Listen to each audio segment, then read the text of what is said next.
ఒక చిన్న పిల్ల, ఒక గాయపడ్డ కుందేలు. ఒక అపురూపమైన స్నేహం. అనూష స్కూల్ గార్డెన్లో పూలు చూస్తుంది. అక్కడ ఒక చిన్న కుందేలు దాక్కుని ఉంది. కాలు గాయపడి ఉంది. అయ్యో పాపం! అనూష మెల్లగా దగ్గరకు వెళ్ళింది. ఆ కుందేలు భయపడలేదు. అనూష తన టిఫిన్ బాక్స్లోంచి కాబేజీ ఆకులు తీసిపెట్టింది. కుందేలు నెమ్మదిగా తినడం మొదలుపెట్టింది. అనూష దానికి బన్నీ అని పేరు పెట్టింది. ప్రతిరోజు కాబేజీ, క్యారెట్ తెచ్చేది. బన్నీ కాలు నెమ్మదిగా బాగవుతోంది.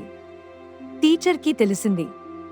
మన స్కూల్ గార్డెన్లో బన్నీకి చోటు ఇద్దాం అన్నారు. ఇప్పుడు బన్నీకి గార్డెన్లో చిన్న ఇల్లు.